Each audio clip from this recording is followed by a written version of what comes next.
Shalom. Salam damai sejahtera Kristus ada pada Bapak Ibu semua dan kita.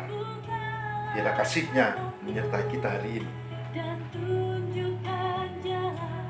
Saudara, saya akan mengajak untuk mempelajari tentang satu tema yang sangat penting, yaitu bila menghadapi kekecewaan. Bila menghadapi kekecewaan. Saudara, saya yakin sekecil apapun kita pasti pernah mengalami kekecewaan. Kekecewaan pada diri sendiri. Kekecewaan dengan orang-orang di sekitar kita. Pasangan kita, anak-anak kita, keluarga kita. Kekecewaan dengan rekan sekerja kita. Kekecewaan dengan teman, bahkan di lingkungan yang lebih luas di masyarakat. Pasti pernah. Oke. Masalahnya, saudara, bukan tentang kekecewaan itu. Yang kita pelajari hari ini adalah bagaimana bila menghadapi kekecewaan seperti itu. Bagaimana sikap kita? Kita akan belajar dari kesaksian Injil Matius. Matius 26 ayat 38 sampai dengan 40. Yang demikian firman Tuhan. Lalu katanya kepada mereka, hatiku sangat sedih, seperti mau mati rasanya. Tinggallah di sini dan berjaga-jagalah dengan aku. Maka ia maju sedikit lalu sujud dan berdoa. Katanya, ya Bapakku, jikalau sekiranya mungkin, biarlah cawan ini lalu daripadaku. Tetapi jangan seperti yang ku kehendaki, melainkan seperti yang engkau kehendaki. Setelah itu, ia kembali kepada murid-muridnya itu dan mendapati mereka sedang tidur. Dan ia berkata kepada Petrus, tidakkah kamu sanggup berjaga-jaga 1 jam dengan aku? Amin.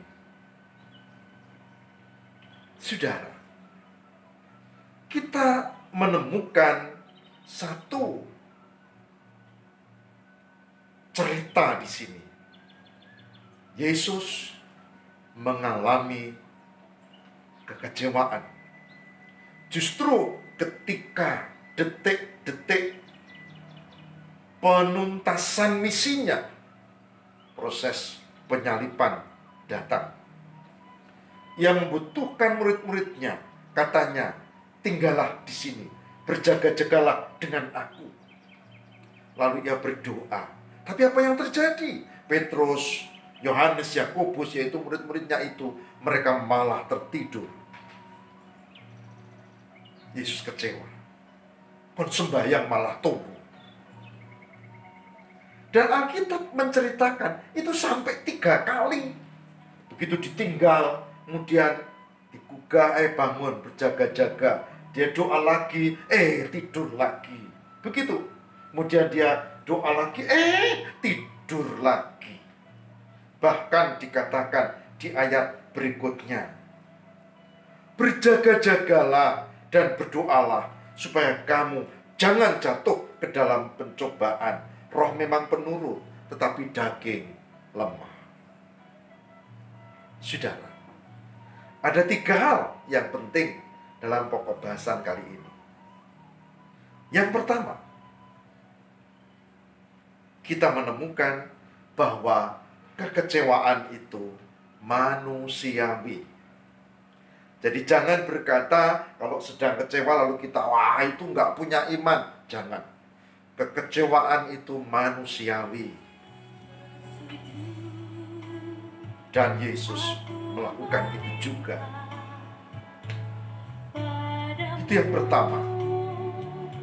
Kekecewaan itu manusiawi. Yang kedua, ini yang penting. Bagaimana menghadapi kekecewaan itu? Dalam kebenaran firman Tuhan, kita menemukan saat ini, yaitu memahami dan mengampuni. Yesus tidak langsung marah-marah lalu lepas kontrol, kemudian sampai misalnya main pukul. Enggak. Dia memberi teladan yang baik, memahami dan mengampuni.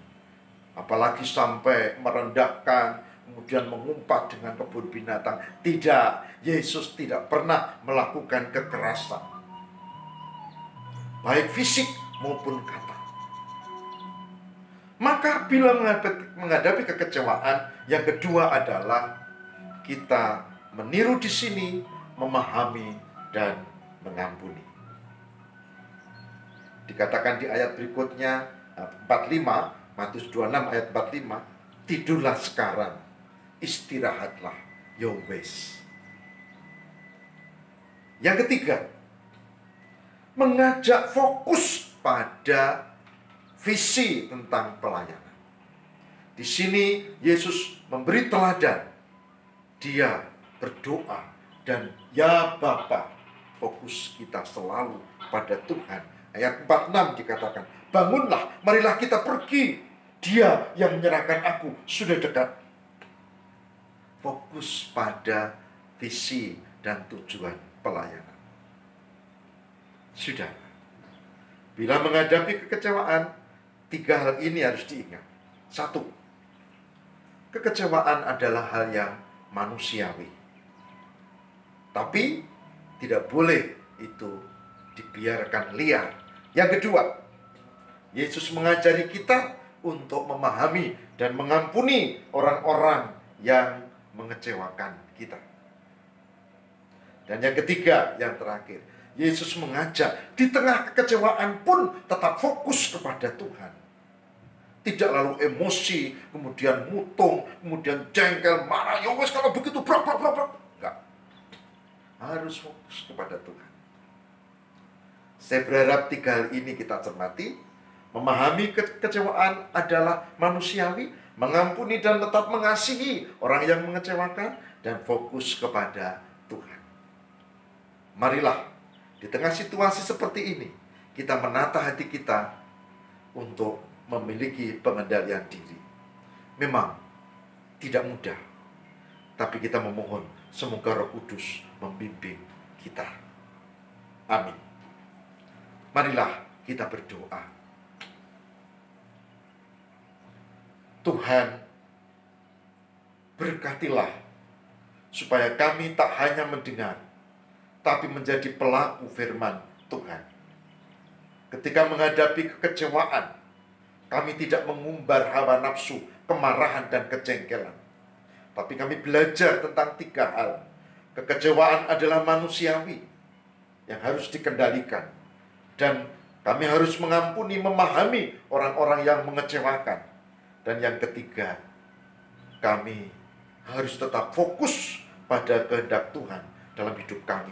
Sehingga kami tidak menjadi jauh dari Tuhan, dari orang-orang, dari tugas yang semestinya. Berkatilah ya Tuhan. Kami berdoa untuk semua yang mencermati dan mengikuti acara ini. Berkatilah dengan pergumulan mereka masing-masing. Ada yang sakit, ada yang kurang enak badan, ada yang gangguan dalam perasaannya, ada yang sedang menghadapi penderitaan, bahkan persoalan sosial ekonomi.